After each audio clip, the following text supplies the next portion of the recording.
Your Seattle Seahawks came into this game, once again, no doubt about it, ready to play. We've got to marvel at over and over again how Carroll has solved this 10 a.m. start time, at least to have this team ready to compete. Now, maybe the defense wasn't fully awake, at least the offense was.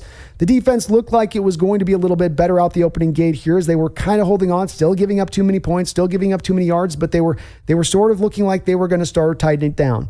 Your offense came out, showed you what they've been able to show you throughout the course of this year.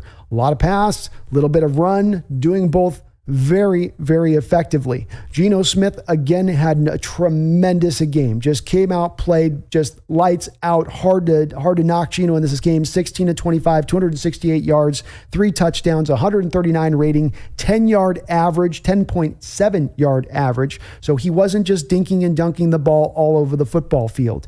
Only 25 attempts, made a lot happen with those 25 attempts. Through no real turnover-worthy plays, had no fumbles, got sacked a couple times, but sacks where he's just trying to see if there's something happening up the football field. He made a tremendous play early on with DK Metcalf where he was able to move up in the pocket, get the defense to think he's scrambling, and then still keep his eyes up the football field. DK Metcalf breaking open late at that point, which got the Seattle Seahawks their first touchdown of the game. I'm going to talk a lot about some bad here in a moment, but you've got to talk about the good in this game. Geno Smith and his control at the line of scrimmage and just how he's quarterbacking from stem to stern. Not only how he's throwing the ball, he's being accurate, he's throwing with good velocity, he's putting the ball right where it has to be, he's being very smart with his decision-making, he's going through his reads, doing those things you would want to see from your quarterback. But the control at the line of scrimmage also remains a standout component of his game. Geno Smith is coming up to the line of scrimmage, assessing what's going on, and assessing it correctly.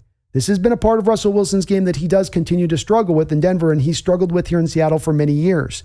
If you see the stack front, knowing where the blitz is coming from, knowing where your hot route is, having the smart plan post-snap about where you want to go with the ball, dealing with that blitz. And indeed, the Saints brought a lot of blitzes in on Geno Smith today to try to rattle him and throw him off his spot. And he was really able to counter that blitz, and especially counter it with the audibles, changing to runs. When he sees a light box, I must have had 4 or 5 times in this game where I said, Geno changing the play. It would appear if you're the quarterback here, you're changing the play to a light box, because this is one of those few moments you as a Seahawks team are getting the light box or getting the 7-man fronts in there that you feel like you can block up. And then when Geno would see it, he would attack it. Being just, I'm putting so much praise on him, but it's so well earned here for Geno in the respect of he's doing so many things from the quarterback position right and correct.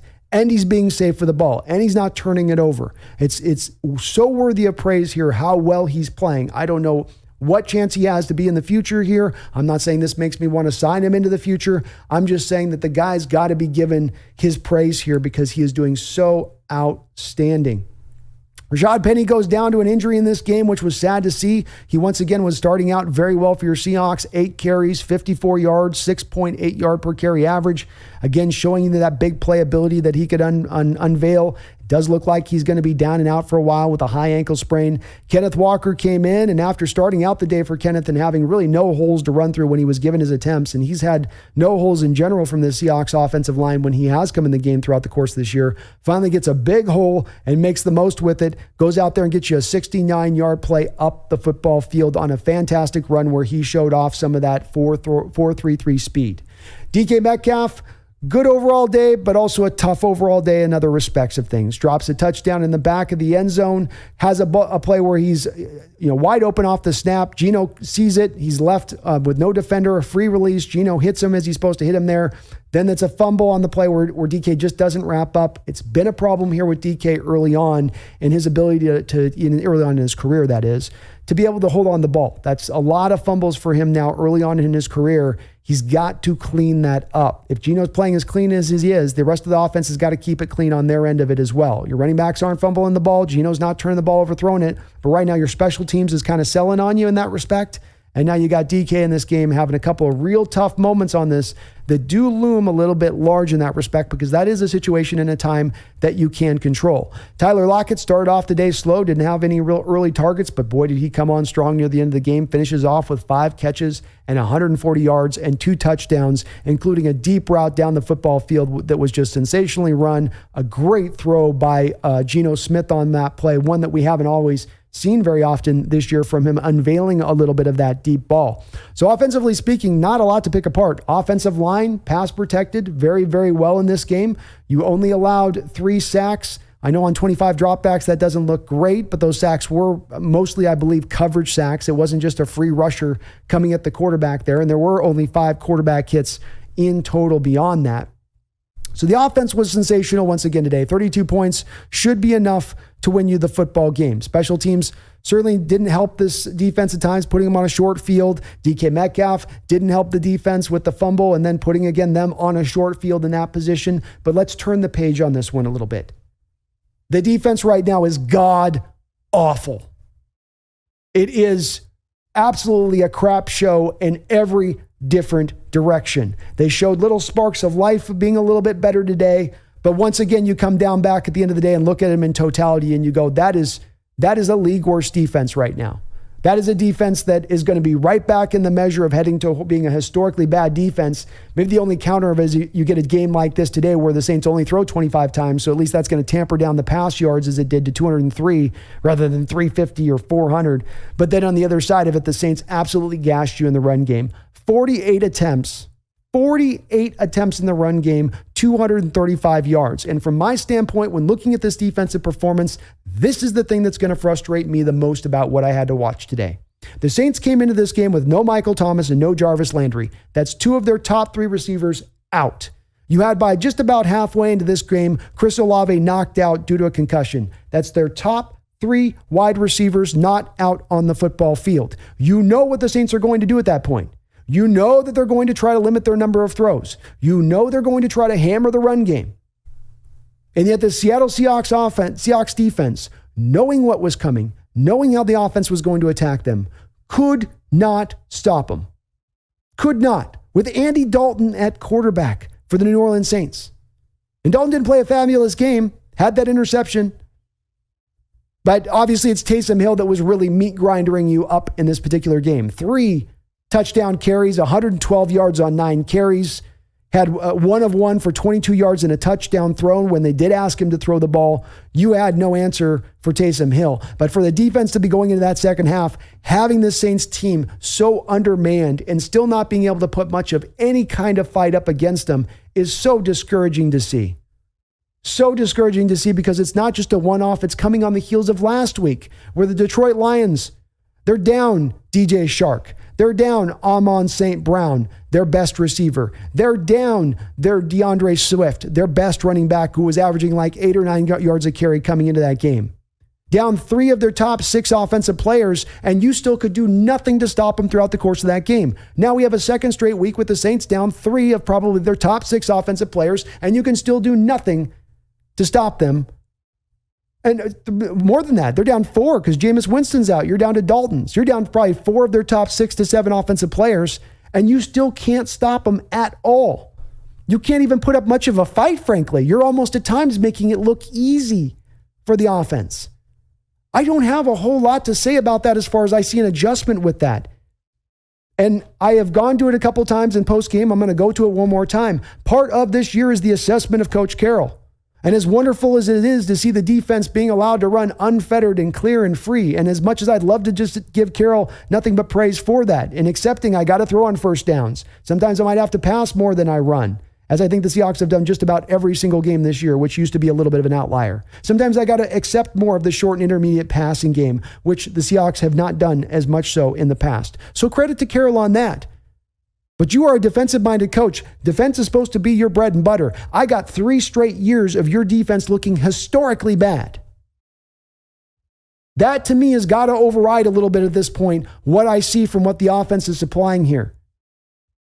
Because what's going to lead to in the future in keeping Carroll and staying with this defense is he goes, it's just like some people are saying a little bit in my chat, and I understand where you're coming from. I'm not knocking you on this, but this is what Carroll's going to do. More assets, more assets, more assets. And you start sinking into it's sunk cost at one point or another.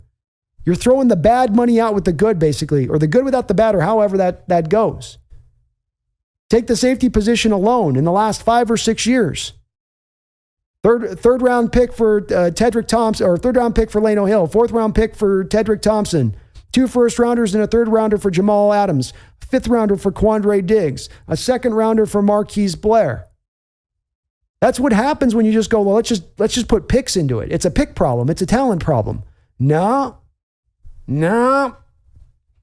It's a scheme issue. That's what's going on here is we got a scheme problem in addition to this. Talent, yes, but this is one of those moments where it's not mutually inexclusive, meaning that it has to be one or the other. It can be both. The defense indeed does need more talent, but the scheme as well is not working. And the coaching is not working on that defensive side of the ball. There is nothing this defense does well right now. You don't stop the short and intermediate pass. You don't stop the long pass. You don't cause consistent pressure. Saints had 25 dropbacks today. You managed 1 sack and 5 quarterback hits. You don't put the defensive players in a position always to seemingly succeed. And you definitely don't stop the run. I guess the one upshot is, at least for today, that you were able to cause some turnovers. And maybe that becomes the thing that they can find their way to hang their hat on.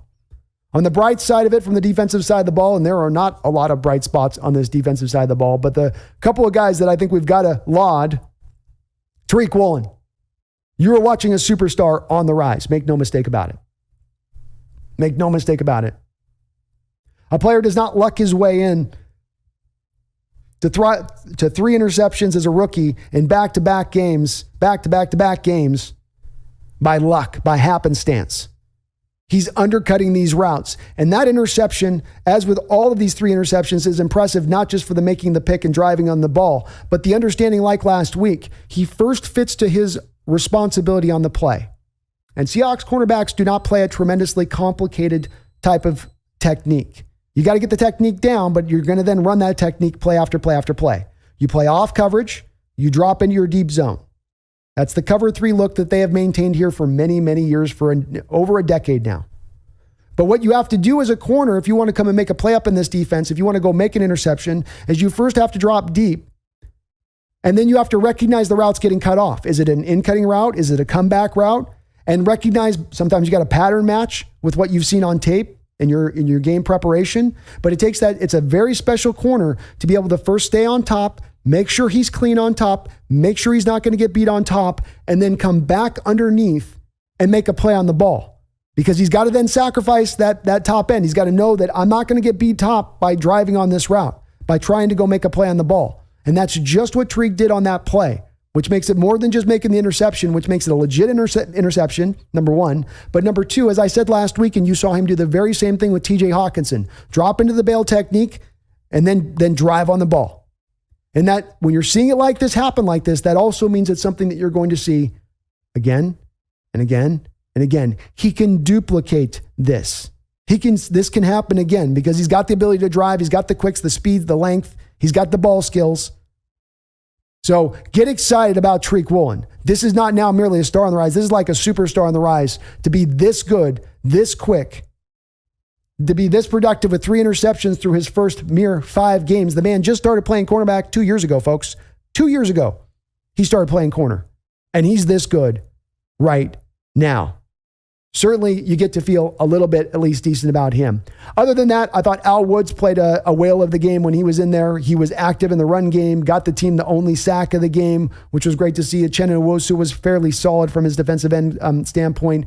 Brian Monet, I thought, played maybe one of his better games of the year here today.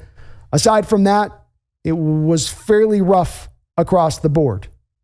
Fairly rough across the board defensively. There is not a whole hell of a lot here that I can really look at and point at and go, well, this guy was standing out in this particular game.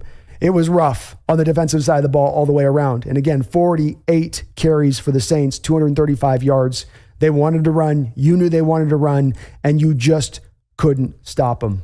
This is a long season of assessment from my standpoint, folks. The way I operate from this is I want the full totality of this year to make my assessment about what the hell's happening, what's going on, where I stand with this team, whether or not I have confidence in Carroll in the future. And I'm going to take every game and try to look at it very much with a sober eye to make that assessment and then tell you guys what I think and feel and see where you guys think and feel on it. But as much as there are little moments of being encouraged here, or not even just little moments, big moments of being encouraged here, in the respect of you have an offense working. You had a good offseason. You had your best draft in 10 years. You seemingly made the sale of Russell Wilson at just the right time to get not only the maximum return, but to get out from under Russell just as some of those skills are maybe starting to erode a little bit more. All of those are definitely good things, and I give not only John Schneider credit for that, I give Coach Carroll credit for it too. But is that enough? Is that enough to build the confidence inside of me to look at this team going into the future, into this rebuild, to say this guy's got enough to get this done now because of these things versus how putrid and awful the defense is looking right now? That is the key here to this question going forward. That's to me the most important question to come away from this season, not whether or not Geno's the answer or who's the quarterback in the future. It's about who's guiding this ship. Who is the captain?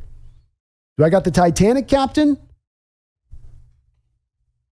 Or I got that captain who can get me through treacherous waters in the middle of a white squall. I don't know. We'll see how the rest of this year goes. It's one loss. You're 2-3. The NFC is going to be a mixed bag this year. We're already seeing it. It's not going to be runaway teams all across the board, or you were already now out of it somehow by being at 2-3. It's going to be hard. Schedule's going to be tough. Nobody is going to predict this team's going to get necessarily the playoffs. But again, as somebody else many people have maintained in the chat and said often again, the offense as well as it's playing. If the defense can just be average, if the defense can be 20th in the NFL, and if the special teams can stop making harebrained plays over and over to cause turnovers and give teams back the short fields, this team can be a playoff contending team this year right now. After a game like that, it's a huge leap to say a team like this can get up to be 20th defensively speaking. But I do come back to the fact that in recent years, you have started out historically bad to begin the years, and then as the years went along, things got a bit better. Maybe those were lucky those 2 years. Maybe it's like last year, you caught bad teams at the end of the year, so it sort of covered up for how bad the defense really was. But I've got to have some hope here in some way or another. I'm going to put my hope in that area of things and hope that they can somehow find a way to tighten this down. I also think, as I've said for weeks on end on this, if I can go make a deal for a middle linebacker out there, sure, I would love to go get the kid out of Chicago. He would be great if you could pick him up, Roquan Smith. Or if you could talk the Panthers into handing you over Shaquille Thompson. That would be a great move to be made. But beyond looking at the pie in the sky move or the daydream move, let's keep in mind the fact that a guy like Cody Barton right now is playing league worst at the middle linebacker position. I feel like there's a trade you can go make to get a little bit above that. And you can't solve all the defensive struggles this year, but that is one place that you can hem down, one place that this team could have saw coming as a problematic area. I'm not putting this all on Cody Barton. I'm just saying that that's one spot that they could look at to maybe help this team out a lot. One thing I will say about this game as I wind down my comments on this is that this was at least an entertaining and fun game to watch. The referees pissed me off. Coach Carroll's defense pisses me off. But the team is fun to watch.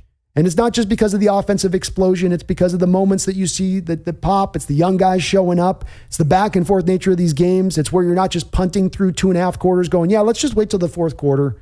Let's just get this grind out the fourth quarter and then we'll make this fun to watch. They've been fun to watch for me. I've enjoyed these games, and it's been really fun watching with you guys. We'll see if our Seahawks can turn this forward. Gonna be a tough schedule, gonna be hard. But again, defense just get a little bit better. Special teams clean some things up. And you can get into that contending stage of things.